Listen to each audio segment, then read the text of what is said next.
Hi, everyone. Reverend Stephanie Wild here, spiritualist minister and psychic medium.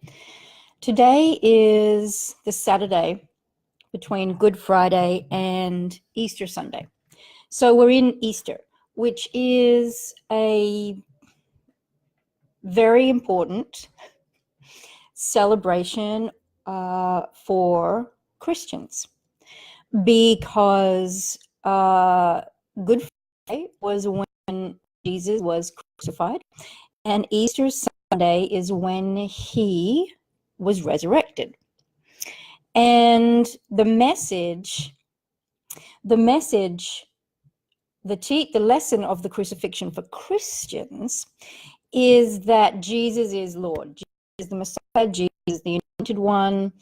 Jesus is God. And let's all be very, very sad about how Jesus was killed. But that's not the true meaning of the crucifixion. And so I'm going to talk a little bit about that. And that's why I chose Saturday, because it's between the crucifixion and the resurrection. Now, the crucifixion and the resurrection, I believe, happened. But I want to make this main point, that we are not to look at the teacher, worship the teacher. We are not to do that. We are to look where the teacher is pointing, always, with any teacher. So we're not to worship Jesus. We are to look at the lesson. We are to follow his example and try to be like him. So I think it was in To Kill a Mockingbird, I think Atticus said, the world would be a much better place if people stopped telling everyone about how great Jesus was, and I tried to be more like him. Okay, I'm sure it wasn't those exact words, but that was the idea. So the message of the crucifixion is not, let's all be very, very sad how terrible it was that Jesus was killed, and let's worship him as God. The message of the crucifixion is, teach only love, for that is what you are. Teach only love, for that is what you are. So let me just riff on that a little bit. And I'm looking, and this message is in A Course in Miracles, in the text, chapter 6. So the crucifixion then was not a punishment for Jesus, and it's nothing to be sad about, and it's nothing to be angry about. And in fact, Jesus wasn't sad or angry about it. And in fact, Jesus did not see himself as being persecuted. And so that's why I about Easter, I always say that one of the main messages is, get down off the cross. We need the wood. Just stop. Just stop. We don't care about your persecution complex. And that's a lesson we learn, because Jesus was not angry, sad, or persecuted, and we can talk about why. So the crucifixion is just a really, really extreme example of the fact that any persecution is in our minds, and it's an example of how we can release ourselves from fear, and how we can always live in love and peace. We can take control of our own happiness. So it says here, page 92 in A Course in Miracles, the crucifixion represents release from fear to anyone who understands it.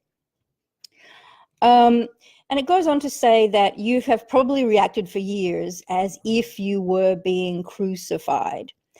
So, if you have been angry, which we all have been, believe that we are being assaulted from outside forces, people are out to get us, things just happen to us, the world's a terrible place, oh, I have to be enthralled to this person, or that person's hurting me or abusing me.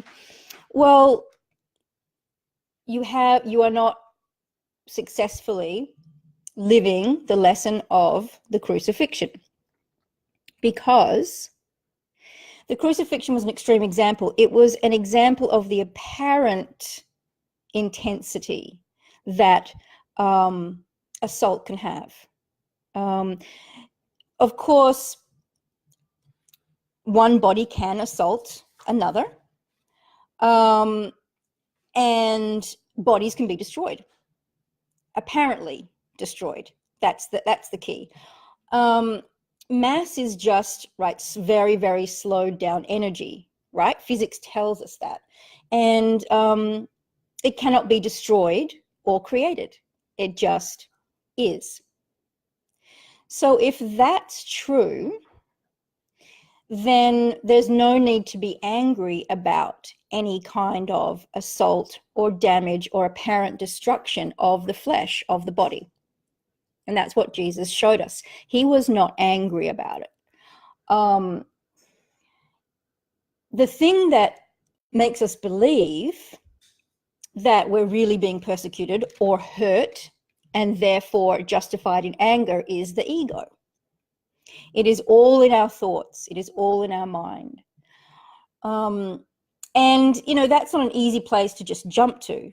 And that's why there's the lessons of the workbook of A Course in Miracles. It takes us step by step by step, day by day by day, from believing that things are hurting us to the experience of the understanding that we are creating that, and that we have the power to control our happiness, and that we are in fact creating our own experience. We have in fact created what we perceive to be the universe.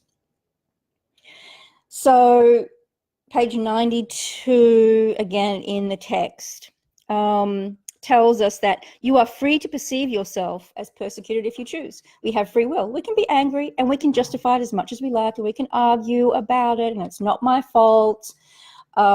We can climb up on that cross, or we can come down off the cross and we can respond to everything with love, because love is all that exists. That is the reality. So we don't need to be defensive. We don't need to be bitter. We don't need to be any of those things, because there is only love. That is the stuff of the universe. So Easter then Easter Sunday is a day to especially remember this, and to especially work towards our reawakening. So the crucifixion represents dying to the illusions of our ego, dying to fear, dying to anger, and awakening to the reality that we cannot be persecuted, that we cannot be assaulted unless we choose it for ourselves. And in A Course in Miracles, they use the symbol of the thorns, so right, the crown of thorns, to represent this fear and anger, and this holding on to this illusion. And they use lilies to represent the reawakening. And these are traditional Christian symbols, and they're lovely. So if you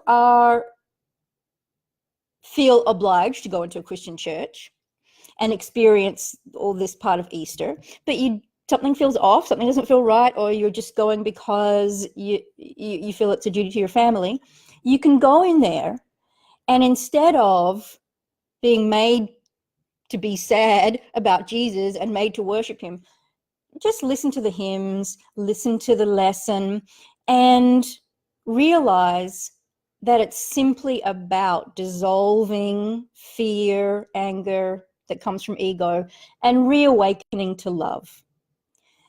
Teach only love, for that is what you are.